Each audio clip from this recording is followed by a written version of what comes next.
Radio. Rahim at Madison Square Garden with Johnathon Banks. You got a big job to do in just about 24 hours. This is your first fight with Triple G, main event on DAZN. This is a statement not just for him, but for you. Talk to me about what's going through your mind 24 hours before that bell rings. Well, like you said, it's a big job with the big drama show. So, I mean, I'm relaxed. That's just me. That's just who I am. I'm relaxed. I've been at the high level fights. I've been on the big stage. So I just do what I normally do. I mean, we looking for the best roles that we gonna get in the ring on tomorrow night, and we are prepared for that guy. You say you just do what you normally do, but will we be seeing Triple G do what he normally does? What difference will having having Johnathon Banks in the corner versus Steve Rolls for Triple G? What will that mean? Well, to clarify, me doing what I normally do, as far as I'm always calm and training fighters and making sure I'm in their head as far as how serious or how big of the event this is. And Triple G knows how big an event this is. I believe you'll see a slightly different Triple G tomorrow night. I think the goal is for you will see a rhythm, a little bit of movement, better defense, and a higher output of offense. That's the goal for the beginning stages for now that I would like everybody to notice. You hadn't known Triple G very well before you guys started this camp. Obviously, it's the first time you worked together. What did you learn about him through the process of getting prepared for this fight? I mean, he's like a kid in the candy store when he's in the gym. He loved every bit of it. He loved every bit of being in the gym, and I seen how he have a lot of untapped talent that I'm looking at, and I'm like, wow, it's awesome. We can't look past Saturday night by no means, but being a trainer, you've always got to keep your eye on where your fighter is going and what he needs to get there. If he wins on Saturday night, everyone is expecting Canelo Triple G 3 in September. We're expecting you to be in the corner. What kind of adjustments can he make, if not to win the fight on the fans' cards, to win it on the scorecards that matter, which are the judges? I think the adjustment he need to make is he need to knock him out. That's my opinion. I think he need to knock him out in a beautiful fashion. I think he need to outbox him and knock him out. I think that would resonate a statement throughout the whole division that not only the big drama show is back, but Triple G is here, and he's definitely here to stay. Well, he hit him with everything but the kitchen sink in both fights. You got something to put in the arsenal that can put Canelo to sleep? I don't think he caught him clean with those shots. I mean, if you notice the position Canelo was in, no shot landed solid. There wasn't no clean shots. And the biggest shots he threw wasn't clean shots. So, and Canelo was able to outbox him. So that's why I say the tables go shift around. The goal is for him to outbox Canelo.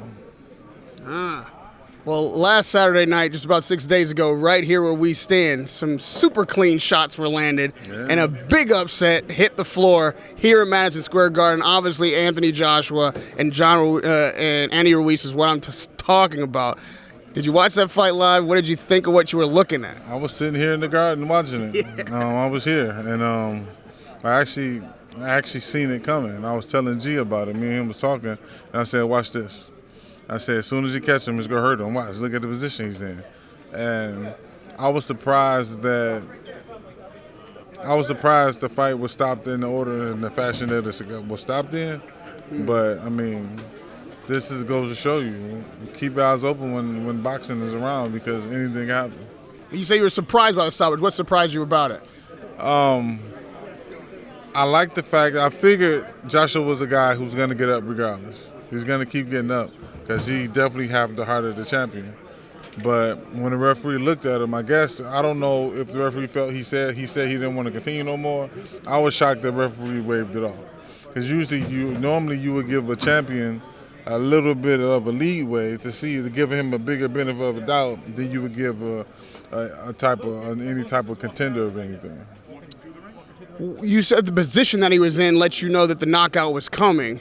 Is it the position? I mean, what do you mean by the position he was in? I mean, he fought him short. I said, so he you can't fight a guy like Andy Ruiz short because he got fast hands. he's gonna let him go as soon as he get close to you. But if he can't get close to you, he really can't punch. There's not too much he could do to you. The same way Vitaly Klitschko fought Areola. If he would have fought Areola from the inside, Areola probably would have landed some big shots and never know. He probably would have beat him. But he fought him on the outside. Kept spinning him in circles. And Areola couldn't get his feet together to land a good punch. That rematch with Ruiz and Joshua, we all expect to be the first thing on both of those guys' agenda. What changes, if anything? I think people are really throwing Joshua in the garbage can. And I don't feel he's a garbage fighter.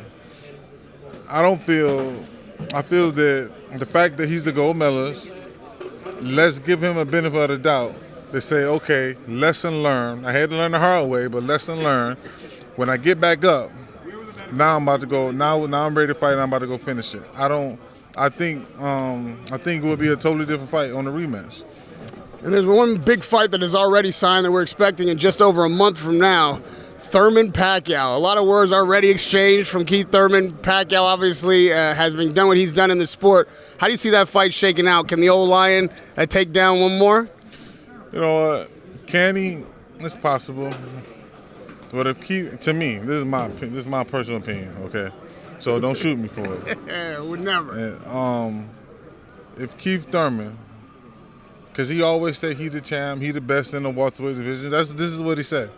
I can't say whether he is or not, but if that's what he truly feels, in my opinion, he needs to go out and stop Pacquiao in a good fashion. He needs to stop him in at least 6 rounds. If he truly feels that Pacquiao's old, he's already had his best days behind him, and all this stuff, then go show us. Go show us he's the old man, and go stop him. Can he do that? According to him, he can. If you listen to what he's saying, according to him, he can. So what I'm saying is that he want to be taken more serious than what he is. Thurman, I'm talking about. Thurman want to be recognized as the best welterweight. So if this is what you want, I'm like, cool. I don't have an issue if that's what he want. But now you got a chance to go prove that you one of the best, if not the best in the division. Go stop Pacquiao in 6 rounds. Ain't nobody gonna question you no more. Who is the best welterweight right now, in your personal opinion, without being shot? See, you can't narrow down to one because you got so many young. See, when I look at the best welterweight, I look at the one who's been sustaining their championship for the longest, and they're all pretty much new to the situation.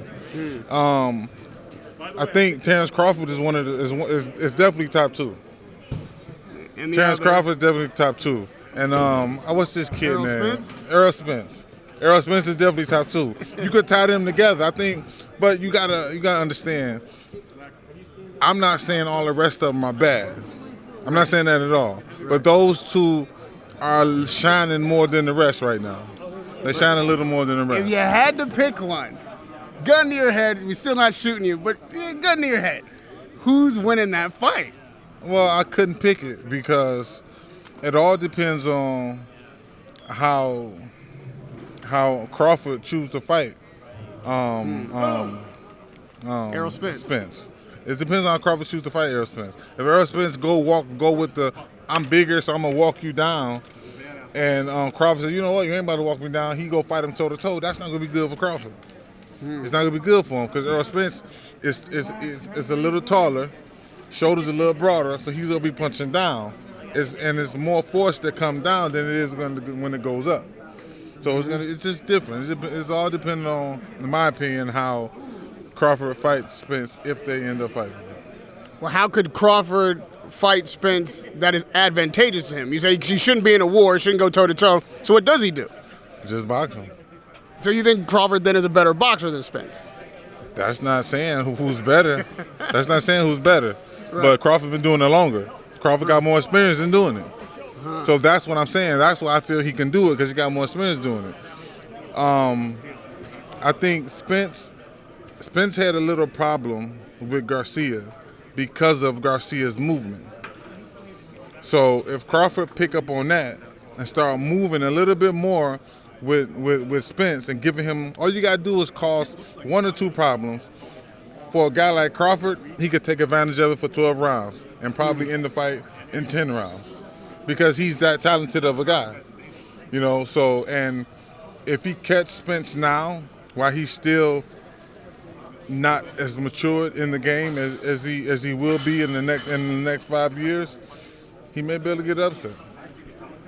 A fight that is going to be a bomber versus a boxer in the heavyweight division is going to happen twice over, already signed. We got Deontay Wilder, the other heavyweight champion who hasn't been upset on the cards yet, going into a rematch with Ortiz, and then following that up with Fury. Did either one of these guys, Fury or Ortiz, beat Wilder this time out? Ortiz, I don't know. I don't know. I kind of feel like Deontay Wilder got his number a little bit.